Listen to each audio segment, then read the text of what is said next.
Hello everyone, live and little বাইটসের আরও একটি ভিডিওতে আপনাদের সবাইকে স্বাগত জানাই। আশা করি আপনারা সবাই খুব ভালো আছেন। আর জানলার প্যানেলগুলো খুলতে এসে দেখলাম আকাশটা বেশ সুন্দর দেখাচ্ছে। আসলে এখানে অত্যধিক ঠান্ডার কারণে সকালটাও একটু দেরি করে হচ্ছে। সকাল প্রায় এখন 8:10-15 মতো বাজে। চলুন মায়ের আশীর্বাদ নিয়ে আজ আরেকটা নতুন ভিডিও শুরু করি। যদিও সকাল 8টা বাজে, বাইরে রোদও উঠেছে, টেম্পারেচার কিন্তু -12। সকালে টুকটাক কাজ সেরে গৌরিককে ছেড়ে দিয়েছি একটু খেলা করার জন্য। আসলে আমাদের সাথে সাথে গৌরিকও ওঠে অনেক সকালবেলায়, তাই খানিকক্ষণ ওকে বিছানাতে রেখে আমরা ওকে একটু বাইরের ঘরটায় ছেড়ে দিই, যাতে ও একটু নিজের মতো খেলতে পারে। এটা একটা হয়েছে আমার রোজকার চিন্তা। প্রতিদিন এসে ওই ঠাকুরের ওখানে গিয়ে একবার কাবার্ডগুলো খুলবে, কখনো কখনো ঠাকুরগুলোকেও হাতে করে তুলে নেয়। গৌরিকের এই খেলার জায়গাটা মাঝে মাঝে আমি একটু গুছিয়ে দিই। আর গুছিয়ে দেওয়াই বা কতক্ষণ, যতক্ষণ গুছিয়ে দিয়ে আমি বাইরে যাব তারপরে আবার আগের অবস্থায় ফিরে আসবে। কিন্তু তবুও ওকে এই জিনিসটা শেখানোর জন্যই ওকে বসিয়ে জায়গাটা গুছোনো, যে নিজের আশেপাশের পরিসরের জায়গাটুকু সব সময় পরিষ্কার পরিচ্ছন্ন রাখতে হয়। জানি না বড় হয়েও কতটা শিখতে পারবে, কিন্তু মা হিসাবে এটা আমার দায়িত্ব ওকে শেখানো। এই ছোট্ট ছোট্ট বইগুলো বেশ মজার। ওকে ওর জন্মদিনে এক মাসি দিয়েছিল। এর মধ্যে আছে নানা রকম ছবি, যেগুলো খুলে খুলে মাঝে মধ্যে দেখে। নিজের এই জিনিসগুলোর মাঝখানে যখন গৌরিককে বসিয়ে দেওয়া হয়, ও কিন্তু ব্যাপারটাকে খুব উপভোগ করে। যাক, গৌরিকের সাথে একটু খেলাধুলো গুছোনোর পত্র সেরে চলুন ফিরি রান্নার দিকে। আজ খুব সুন্দর একটি ফুলকপির রেসিপি বানিয়েছিলাম, ভাবলাম আপনাদের সাথে শেয়ার করি। এই চপারটাতে আমি নিয়ে নিয়েছি একটু পেঁয়াজ, টুকরো করে নিয়েছি একটু আদা, নিয়েছি 4 কোয়া মতো রসুন, আর নিয়েছি একটু টমেটো। পুরো জিনিসটাকে আমি খুব ভালো করে কুচিয়ে ব্লেন্ড করে নিয়েছি।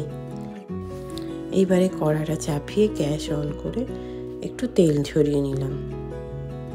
বেশ খানিকটা পরিমাণ তেল এখানে নিয়েছি, কারণ ফুলকপিগুলো যদি আগে ভেজে নিতাম ভালো হতো, কিন্তু আমি আগে ভেজে নিইনি। তেল গরম করলে দিয়ে দিয়েছি একটু জিরে, আর সাথে গোটা গরম মশলা। পুরো জিনিসটা গরম হলে একটু নেড়ে নিয়ে যে পেস্টটা আমি বানিয়ে রেখেছিলাম সেটা আমি একটু দিয়ে দিলাম। ব্যাস, এবার পেস্টটা একটুখানি আমি কষবো ভাজা ভাজা হওয়ার জন্য।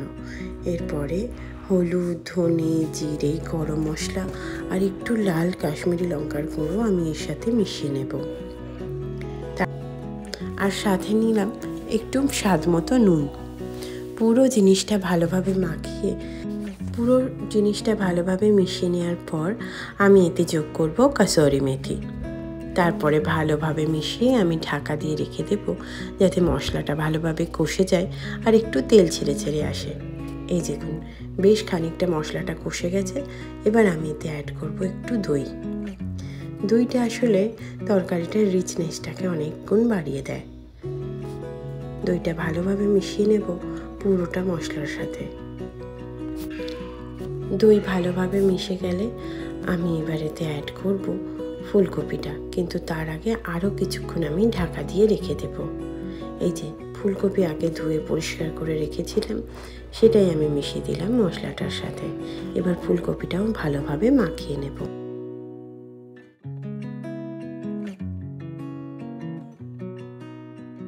ফুলকপি মিশিয়ে ঢাকা দিয়ে দেওয়ার পরে মাঝে মাঝে একটু চেক করে করে দেখতে হবে যে কতটা কি হলো। এই তরকারিটা করার জন্য আমি কিন্তু বাইরে থেকে কোনো জল অ্যাড করিনি। যতটুক যা মশলা দইয়ে ছিল আর ফুলকপি থেকে যা একটু বেরিয়েছে, তাতেই পুরো জিনিসটা সেদ্ধ হবে। বিশ্বাস করুন, খেতে হয়েছিল দারুণ সুন্দর। তরকারিটা আমার বেশ খানিকটা হয়ে এসেছে। যতটা গ্রেভি আপনি রাখতে চান অতটাই রেখে গ্যাসটিকে বন্ধ করে দিলাম। তরকারিটা কিন্তু ভাত বা রুটি দুটোর সাথেই দারুণ যাবে। যাই হোক, খাওয়া দাওয়া আমাদের হয়ে গেছে। এবার আমি একটু বেরোবো। আজ যাব গৌরিকের জন্য যে পিডিয়াট্রিশিয়ান আমরা দেখেছি ওনার কাছে। আমেরিকাতে এসে কিভাবে বাচ্চাদের ডাক্তার বা বড়দের ডাক্তারের সাথে যোগাযোগ করবেন সেই বিষয়ে আমি আমার ইনফরমেটিভ ভিডিও সেকশনে একটি ভিডিও বানাবো। তবে আজ যেহেতু যাচ্ছি, আজকের আমার অভিজ্ঞতাটা কেমন হলো সেটা আপনাদের সকলের সাথে ভাগ করে নেব। চলুন, ক্যাবে বসে পড়েছি, বেরিয়ে পড়ি আমার গন্তব্যের উদ্দেশ্যে। দেশ থেকে যখন আমি এখানে আসছিলাম, গৌরিকের সমস্ত ভ্যাকসিনেশন আমি কমপ্লিট করিয়ে নিয়ে এসেছিলাম, ওই সময় পর্যন্ত যেটুকু যা প্রয়োজন হয়।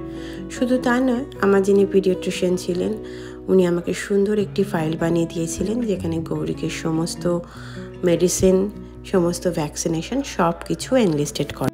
তো আগামী মাসে গৌরিকের একটি ভ্যাকসিনেশন পেন্ডিং আছে, যেটা আমাদের এখান থেকে নেওয়ার প্রয়োজন। তো আসার আগে আমাদের যিনি পিডিয়াট্রিশিয়ান ছিলেন উনি আমাকে বলে দিয়েছিলেন সমস্ত জিনিসটাই করবে তোমাদের ইন্স্যুরেন্স এসে যাওয়ার পরে। তো যাই হোক, যেহেতু আমরা গৌরিকের বাবার অফিস থেকে এসেছি, তো সেই কারণের জন্য সমস্ত ডকুমেন্টেশন আমাদের ওনারাই করিয়ে দিয়েছেন খুব সুষ্ঠুভাবে। তো কালকের আমরা ফোন করলাম পিডিয়াট্রিশিয়ানের ক্লিনিকে, আমাদের আশেপাশেই একজন পিডিয়াট্রিশিয়ানকে পেলাম। একজন পেলাম না, অ্যাকচুয়ালি ওখানে 3 জন পিডিয়াট্রিশিয়ান আছেন একটি ক্লিনিকে। তো ফোন করতে ওনারা আমাদের জানালেন যে গৌরিকের যাবতীয় ফাইল নিয়ে ওনাদের সাথে দেখা করতে হবে, ওনারা সেই ফাইল জমা করবেন, করে আমরা যে ডক্টরকে দেখাতে চাই ওনাকে সেই ফাইলটা পাঠাবেন। উনি যদি ফাইলকে দেখে মনে হয় যে হ্যাঁ এই বেবিকে আমরা নিজের কেয়ারে নেব, তাহলে ওনারা আমাকে আবার ফোন করে জানাবেন, তখন আমরা অ্যাপয়েন্টমেন্ট নিয়ে গৌরিককে নিয়ে যেতে পারবো। আর যদি ওই ডক্টর গৌরিককে না নিতে চান, তখন আমাদের অন্য একটি ডক্টরের খোঁজ নিতে হবে। এখানে একটা জিনিস লক্ষ্য করলাম, পিডিয়াট্রিশিয়ানদের ক্ষেত্রে নতুন পেশেন্ট ওনারা নেবেন কি নেবেন না তার একটি অপশান আছে, সেটা ওনাদের প্রত্যেকের ওয়েবসাইটে রয়েছে। যদি কোনো কারণে কোনো ডক্টর নতুন পেশেন্ট না নিতে চান, ওখানে মেনশন করা থাকবে, অথবা মেনশন করা থাকবে যে হ্যাঁ আমরা এখন নতুন পেশেন্ট নিতে পারবো। যাই হোক, কাজ আমার মোটামুটি হয়ে গেছে। ওখানে যাওয়ার পরে ওনারা আমার কাছে একটি ডকুমেন্টস চাইলেন, যেটি আমার কাছে আপাতত নেই। তবে যে মেয়েটি রিসেপশনে ছিলেন উনি আমাকে আশ্বস্ত করে বললেন, আপনি চিন্তা করবেন না, আপনার কাছে যা ডকুমেন্টস আছে আপনি জমা করে দিয়ে যান, আমরা ডক্টরের সাথে কথা বলে আপনাকে জানাবো। তাই এখন অগত্যা বাড়ি ফেরা, অপেক্ষা করব ওনাদের কাছে ফোন আসার। বলেছেন আগামী 3-4 দিনের মধ্যে ওনারা আমাকে জানিয়ে দেবেন। যেহেতু উইকেন্ড পড়ে গেছে, হতে পারে সামনের সপ্তাহে জানান, তবে অ্যাপয়েন্টমেন্ট পেতে পেতে আরও সময় লাগবে 5-6 দিন। তবে এটা ভাববেন না যে এখানে সবাই অসুস্থ হলে এত দেরিতেই ডাক্তার দেখানো হয়। যদি কারোর এমার্জেন্সি থাকে, এখানে এমার্জেন্সি ক্লিনিকও খুব ভালো আছে। যাক, যে রাস্তাটা দিয়ে ফিরছিলাম এত সুন্দর লাগছিল, মনে হচ্ছিল যেন ছবির মতো। বেশ কয়েকটা ছবি তুলেছি এখানে। ছোটোবেলায় গ্রিটিংস কার্ডে যে ফটোগুলো থাকতো, কিছু কিছু জায়গা দেখে মনে হচ্ছিল যেন হুবহু সেই গ্রিটিংস কার্ডের মতো। খুব সুন্দর লাগছিল। বরফগুলো যদিও এখনও গলেনি, তবে আশা করে যাচ্ছে আগামী সপ্তাহে তাপমাত্রাটা একটু কমবে, মানে উষ্ণতাটা একটু বাড়বে।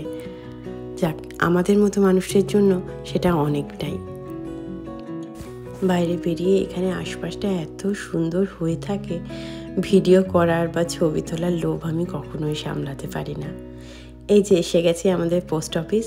পোস্ট অফিস এসে গেল মানেই আমি বাড়ির কাছাকাছি এসে গেছি। ওই দূরে দেখা যাচ্ছে আমাদের অ্যাপার্টমেন্ট। রেল স্টেশনের পেছনের জায়গাটা যেন বরফ পড়ে আরও সুন্দর হয়ে আছে। ভিডিওটা আজ এখানেই শেষ করছি। সবাই খুব ভালো থাকবেন। ভিডিও ভালো লাগলে একটি লাইক করে দেবেন, কমেন্ট করে জানাবেন আপনার মতামত। নমস্কার।